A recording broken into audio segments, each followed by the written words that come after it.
नमस्कार दोस्तों, मैं आशीष आप सभी का स्वागत करता हूं मेरे इस YouTube चैनल में। तो पिछले क्लास में हमने क्लास 7 साइंस के चैप्टर 1 के बारे में पढ़ा था, न्यूट्रिशन इन प्लांट्स। तो आज हम लोग चैप्टर 2 के बारे में पढ़ने वाले हैं, न्यूट्रिशन इन एनिमल्स। तो पिछला वीडियो नहीं देखा तो यहाँ पर डिस्क्रिप्शन में लिंक दे रहा हूँ, आई बटन में लिंक दे रहा हूँ, जाके देख लेना। तो चलिए स्टार्ट करते हैं। तो जैसे कि हमने न्यूट्रिशन इन प्लांट्स के बारे में पढ़ा था कि न्यूट्रिशन बहुत ही इंपॉर्टेंट रोल प्ले करता है हमारे किसी भी ऑर्गेनिज्म पे। तो सेम यहाँ पे एनिमल्स के लिए भी यूज होता है। एनिमल्स को भी न्यूट्रिशन चाहिए होता है उनके बॉडी के डेवलपमेंट, उनके बॉडी के सेल्स को रिपेयर करने के लिए, सब कुछ के लिए। तो यहाँ पे एनिमल्स जो होता है वो हेटेरोट्रॉपिक मोड ऑफ न्यूट्रिशन होता है। तो प्लांट्स जो होता है वो प्लांट जो होता है वो ऑटोट्रॉपिक मोड ऑफ न्यूट्रिशन करते हैं। एनिमल्स जो होते हैं हेटरोट्रॉपिक। हेटरोट्रॉपिक मतलब एनिमल्स खुद फूड नहीं बनाते हैं, वो दूसरे के ऊपर डिपेंड रहते हैं, तो वो हेटरोट्रॉपिक होते हैं। ठीक है, तो यहाँ पे लिखा है animals cannot prepare their own food, they are mainly dependent upon the animals and plants. मतलब ज्यादातर एनिमल्स और प्लांट्स के ऊपर वो लोग ज्यादातर डिपेंडेंट होते हैं। ठीक है, तो एनिमल्स को फूड क्यों चाहिए होता है? बॉडी के ग्रोथ के लिए, रिपेयर के लिए, functioning of the body parts के लिए भी। ठीक है, तो यहाँ पे आप देख सकते हैं, यहाँ पे मतलब कार्बोहाइड्रेट जो होते हैं हमारे फूड के अंदर, जो होते हैं चावल या फिर कार्बोहाइड्रेटेड फूड होते हैं, वो ज़्यादा कॉम्प्लेक्स फूड होता है। तो उनको क्या करते हैं, वो सिंपलर में ब्रेक करते हैं। तो हमारे बॉडी में जब जाता है तो वो ब्रेक डाउन एक प्रोसेस होता है। ठीक है, ब्रेक डाउन होकर वो छोटे छोटे पार्ट्स में डिवाइड हो जाते हैं और उनको डाइजेशन करना बहुत ईजी होता है। तो यहाँ पे डाइजेशन का डेफिनेशन जान लेते हैं। The breakdown of complex components of food into simpler substance is known as digestion. तो ब्रेक डाउन, एक बड़ा सा पत्थर को जब तोड़ते हैं तो छोटे छोटे पार्ट्स में डिवाइड हो जाता है। तो वैसे ही हमारे बॉडी में भी वैसे ही डिवाइड हो जाता है, तो उसको डाइजेशन बोलते हैं। तो अभी हम जान लेते हैं एनिमल सेल के बारे में। एनिमल सेल एक बहुत ही इंपॉर्टेंट चीज़ है हमारे बॉडी के लिए, जो वो कि हमारे बॉडी के एनिमल सेल से फिर टिश्यू बनता है, टिश्यू से ऑर्गेनल बनता है। ठीक है, तो हमारी बॉडी बाइंड करके एनिमल सेल रखता है। तो प्लांट सेल में एक चीज एडिशनल था, उनका था सेल वॉल होता है, पर यहाँ पे सेल मेम्ब्रेन होता है। प्लांट सेल में सेल वॉल और सेल मेम्ब्रेन दोनों होते हैं, पर यहाँ पे खाली सेल मेम्ब्रेन होता है। ठीक है, तो यहाँ पे सेल मेम्ब्रेन खाली कवर करके रखता है और सेल वॉल यहाँ पे एब्सेंट होता है। सेम चीज जैसे कि प्लांट्स में था, न्यूक्लियस, लाइसोसोम्स, राइबोसोम्स, माइटोकॉन्ड्रिया, सब यहीं पे सेम चीज होते हैं, खाली एक सेल वॉल का जो डिफरेंस होता है वही।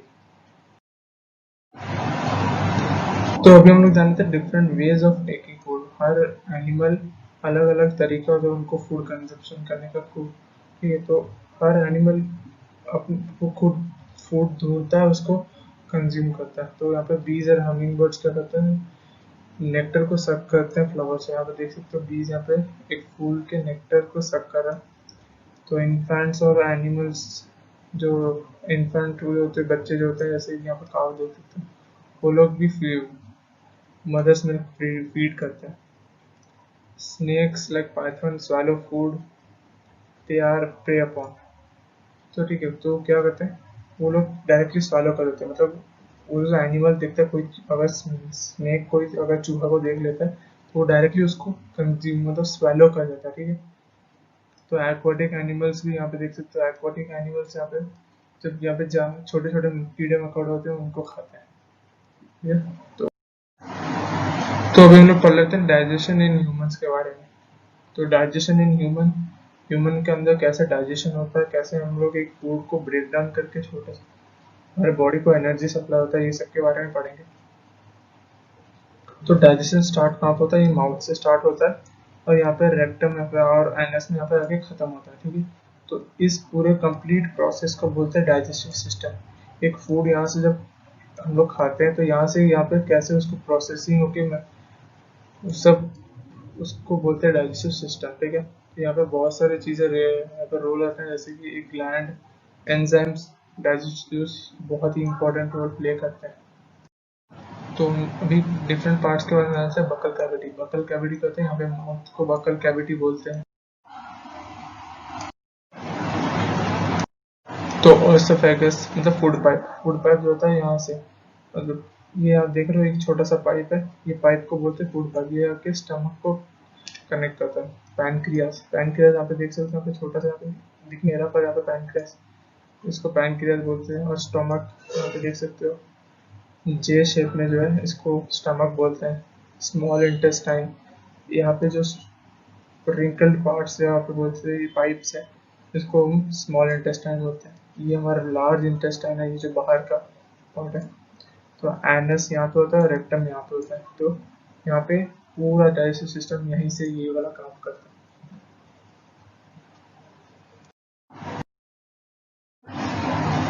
तो फर्स्ट स्टेप ऑफ डाइजेशन के बारे में पढ़ लेते हैं। तो बकल कैविटी और माउथ में जो होता है, तो उसको फर्स्ट वहाँ से स्टार्टिंग पॉइंट है, फर्स्ट स्टेप होता है।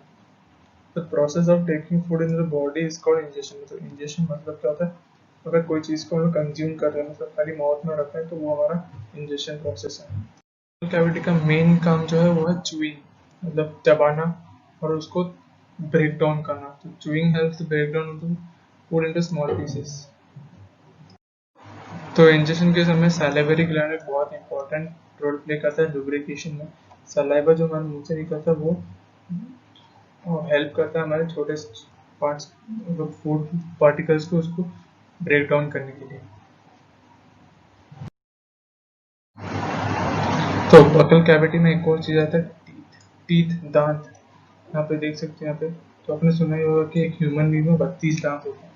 32 मतलब 32, ठीक है। तो 32 मतलब 16 पेयर्स में होता है। 16 पेयर्स में यहाँ पर देख सकते हैं, यहाँ पे 16 होता है और ऊपर के 16, मतलब लोअर जॉ में 16 और अपर जॉ में 16, तो ये 32 होते हैं। तो हर एक टीथ मतलब जो होता है वो अंदर रूटेड होता है, मतलब एक मसल्स के अंदर वो अटैच होकर रहता है, जॉइंट होकर रहता है, ठीक है। तो यहाँ पे होता है, यहाँ पे देख सकते हो मोलार, मोलार जो है, ये जो पीछे के दांत जो होते हैं उसको मोलार बोलते हैं। वो 6 दांत होते हैं, मतलब लोअर जॉ में 6 है और अपर जॉ में 6 है, मतलब 12। प्री मोलर, मोलर के साइड में जाते हैं 2 होता है, यहाँ पे 2, यहाँ पे 2, 4 और ऊपर 2, ऊपर ऐसे ही मतलब और 4 होता है, तो 8 टोटल। कैनाइन, कैनाइन होते हैं यहाँ पे 1 और यहाँ पे 1, मतलब टोटल 2, ऊपर 2, 4। तो इंसीजर, इंसीजर जो फ्रंट के दांत होते हैं, फ्रंट के 4 दांत होते हैं, वो होते हैं, वो ज़्यादातर फ्लैट होता है, मतलब कटिंग के लिए वो लोग काम आते हैं, ठीक है। कटिंग के लिए सामने के 4 दांत काम आते हैं, यहाँ पे 4 और ऊपर 4, तो 8। तो यहाँ पे टोटल 32 टीथ होते हैं। और यहाँ पे एक और जान लेते हैं सलाइवा का मेन रोल क्या है। सलाइवा का कहते हैं वो स्टार्च को शुगर में कन्वर्ट कर देता है, तो मतलब स्टार्च को हम लोग जैसे कि चावल को खाते हैं तो वो शुगर को कन्वर्ट करके अंदर बॉडी में भेज देता है। तो ये सलाइवा का मेन रोल है, ये वाला याद रखना। तो बकल कैविटी का सेकेंड मेन जो पार्ट है वो है टंग।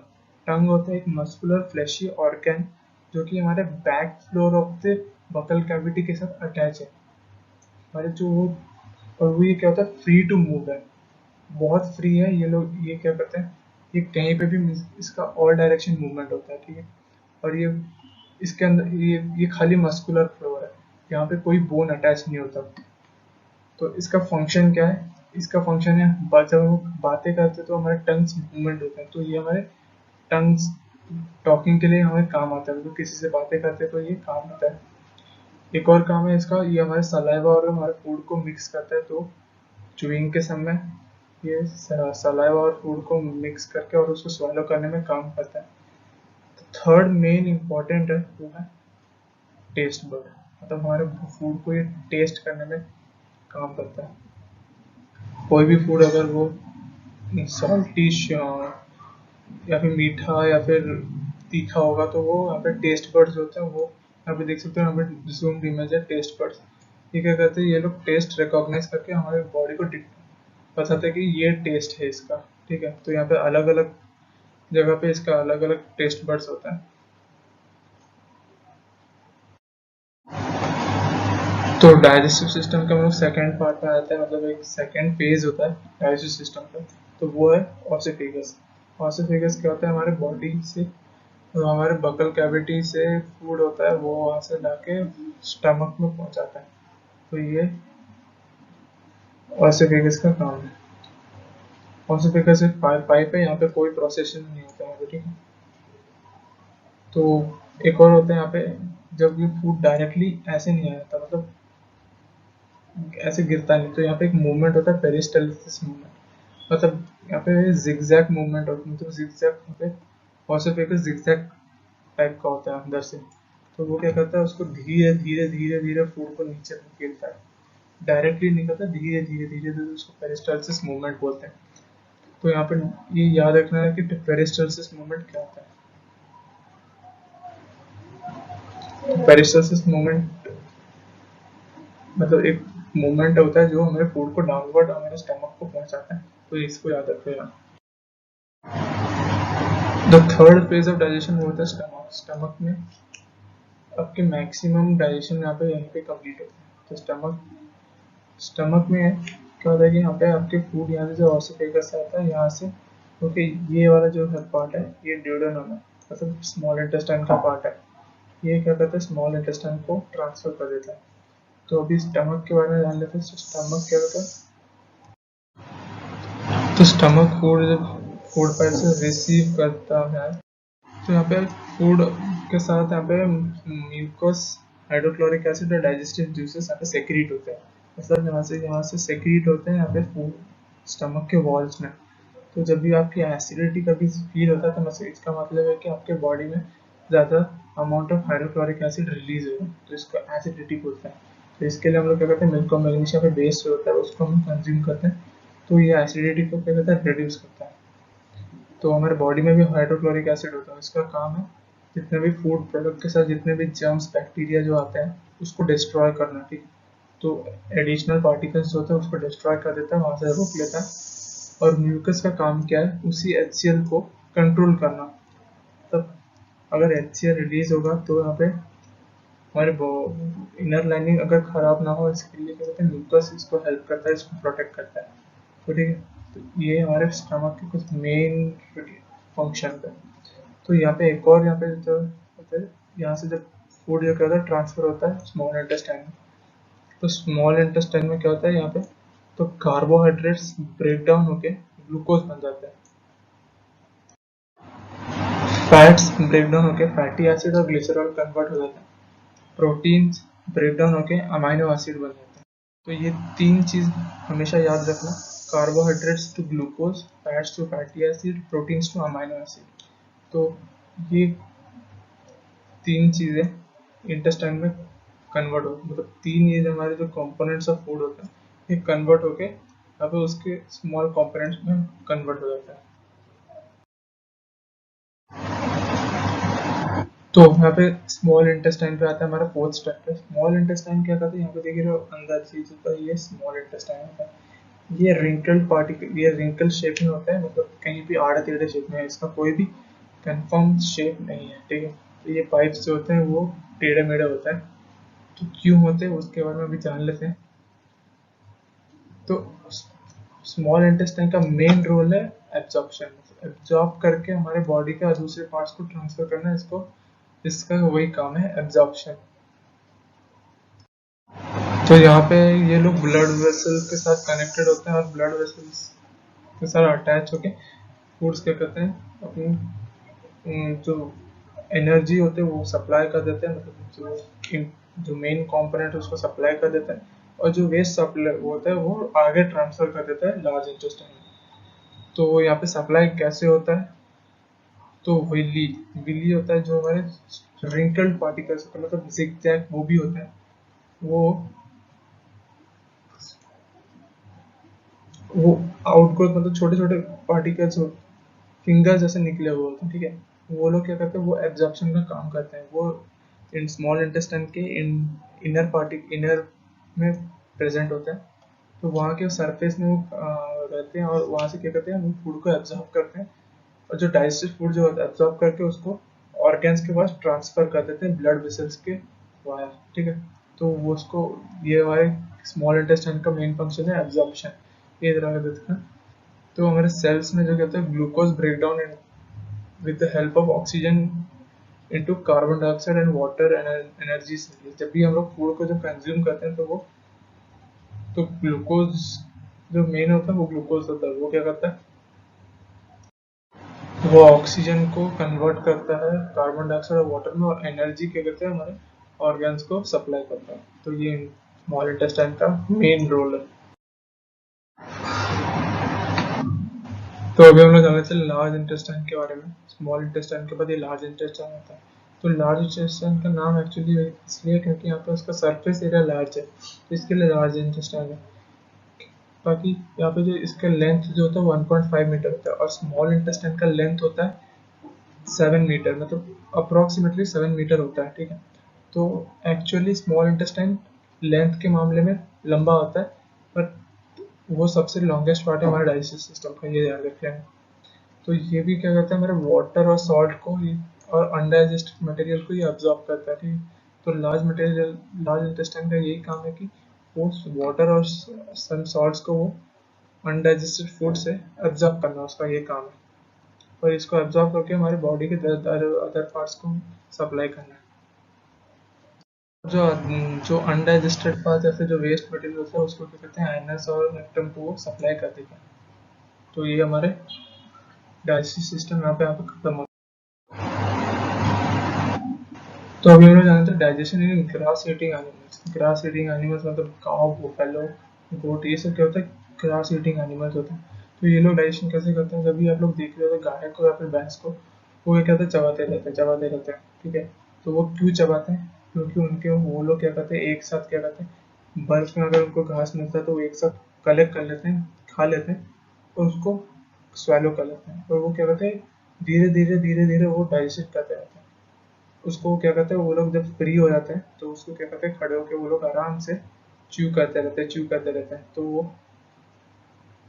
तो जब स्वेलो कर लेते, क्विकली स्वेलो कर लेते, वो कहाँ पे स्टोर होता है, र्यूमेन में स्टोर होता है। तो र्यूमेन यहाँ पे स्टमक में, स्टमक के पास ही र्यूमेन होता है, तो ठीक है, वहाँ पे स्टोर होकर रहता है। पर वहाँ से और वो आता है, ठीक है, वो क्या कहता है, जो लोग अचानक जब वो लोग स्वेलो करे तो वो फिर से आता है उनके माउथ के पास, फिर से उनको स्वेलो करके वो सप्लाई कर लेते हैं।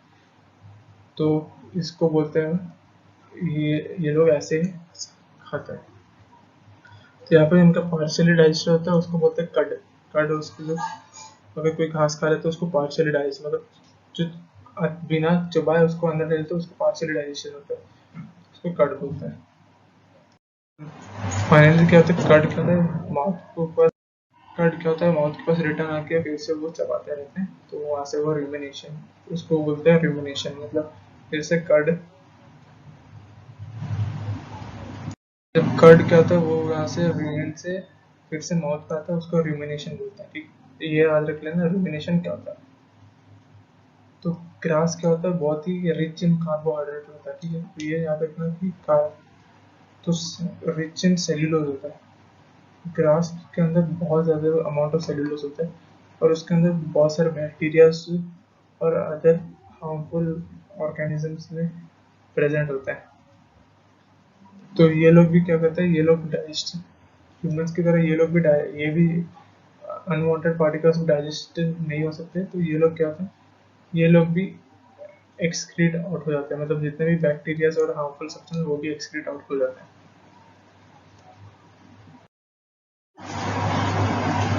तो अभी फीडिंग एंड डाइजेशन इन एमोeba। एमोeba आपने जाना ही होगा कि एमोeba क्या होता है। एमोeba होता है एक माइक्रोस्कोपिक सिंगल सेल ऑर्गेनिज्म है, वो पानी में दिखते हैं, पानी के ऊपर ये लोग ज़्यादातर मिलते हैं। तो ठीक है, ये लोग क्या होता है, ये भी एनिमल से होते हैं, ये लोग भी एनिमल कैटेगरीज में होते हैं, ठीक है। तो ये लोग को फूड कैसे कंज्यूम करते हैं, इनका फूड कंजम्पशन का प्रोसेस तो होता है स्यूडोपोडिया, ठीक है। तो स्यूडोपोडिया प्रोसेस क्या होता है, तो pseudopodia is a finger like projection called pseudopodia for the movement. ये लोग स्यूडोपोडिया मूवमेंट करके फूड को कैप्चर करते हैं, यहाँ पे अक्वायर करते हैं। यहाँ पे देख सकते हो कैसे, यहाँ पे एक फूड है तो वहाँ पे एक कवर, मतलब एक मुंह जैसा उसका खुल जाता है, उसको क्या कहते हैं, सामने से उसको कवर करके उसको अपने बॉडी के अंदर एक्वायर कर लेता है, उसको कर देता है। और उसके बाद जो रहता है वो इम्पोर्ट जो जो नीड पार्टिकल होता है उसको खा लेता है, और जो अनवांटेड होता है उसको बाहर रिलीज कर देता है। यहाँ पे देख सकते हैं तो ये जो मूवमेंट होता है इसको बोलते हैं स्यूडोपोडिया मूवमेंट, मतलब जो आगे ट्रैप करना है, इसको फूड को ट्रैप करके और उस फूड को कंज्यूम करना, उसको स्यूडोपोडिया मूवमेंट बोलते हैं। तो डाइजेस्टिव जूस भी इसके अंदर सेक्रेट होते हैं, जो कि food secret out in the food vacuoles, मतलब इसके अंदर जो डाइजेस्टिव जूस प्रेजेंट होते हैं जो कि डाइजेशन में हेल्प करते हैं और इनको बॉडी में अब्जॉर्प्शन करते हैं। ये लोग ऐसे फूड को कंज्यूम करते हैं और बॉडी में एनर्जी रहती है। तो आज का सेशन यहीं पे ख़त्म होता है। प्लीज़ लाइक करें, शेयर करें, सब्सक्राइब करना ना भूलें प्लीज़, और घंटी को दबा दो ताकि हमारे जो नए वीडियो आ जाए उसकी नोटिफिकेशन आपको मिल जाए। Thank you.